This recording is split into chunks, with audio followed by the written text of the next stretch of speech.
jiru kanatti yeroo amma jiru kanatti yeroon tasaanii yeroon dhaaf hin ta'u abbaan duulaa yeroo amma kanatti warqanaanis oromoodhaaf waan hojjetaa jira sadarkaa foreign ministeriitti hojjechaa jira dhageettii qabaachuu danda'a inni illeen ammatti bakka saniin hin malu kriteeriyaa reefu lafa kaan isan bakkaan hin ga'u abii nama cimaadha lamma wajjin hojii guddaadha hojjechaa jiran kan oromiyaa keessatti innis yoo kan ta'u taate ammatti bakka muummicha ministeeraa innis hin ta'u bakka san seenuu hin danda'u ifatti dubbachuu waan barbaachisaa ta'e hundi jara kan hunda hin da'inaa sirriitti qorannee jirra waa'ee isaanii waan ilaalcha keenya qofa osoo hin ta'in uummata Oromoo jidduutti uummata Itoophiyaa jidduutti akkasumas foreign warra biyya alaa jidduutti ilaalcha jiruu fi waan akkasumas jijjiirama transition kana manage godhanii deemuudhaaf kriteeriyaa reefu kenna uummata bira dhageettii argachuu muuxannoo qabaachuu humna qabaachuu waan hedduudhaaf ammatti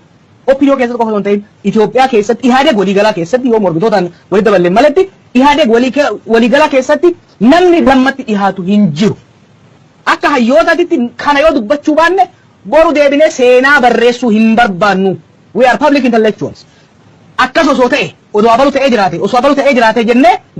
seenaa barreessuu hin barbaannu. Seenaan akka hin jallenne hireen akka hin banneef abbaan duulaatis hin ta'u. Warqinaanis hin ta'u abiyyis hin ta'u.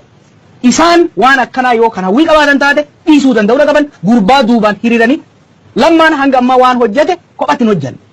Dagalee ta'aniifit asiin isa gayan utubaniit asiin isa gayan warri isa dura gorsaa gaaddisa isaa ta'a warri isa duuba humna isaa ta'a tiim lammaa hoggaa jennu kana kana tiim lammaa hoggaa jennu malee luka isa qabuun fiigeetiin bira dabra jechuun olola adda addaa oofuun agaaf oromoo irraa waan wayyaanee namaan jechaa jirtu kanaaf hin ta'u warri manguddoo kabajaa teessan ofirraa hin hir'isina waan hanga ammaa hojjetan of jalaan balleessina warri jalaa wal dhufaa jirtan tungiseen teessanii miti this is not your time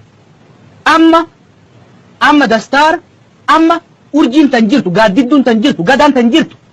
ummanni oromootis ta'e ummanni Itoophiyaaf kan addunyaa kan irraa abdii qabu Lammaa Magarsaati isa cinaa hiriira cinaa hin fiigina duubatti isin harkisina distraactionii hin uumina duuba isaas hiriira ergaan ani koree amma wal geessee jirtu kennu shakkiin hin uumina amma shakkiin achi keessa hoggaa baatan yunaanii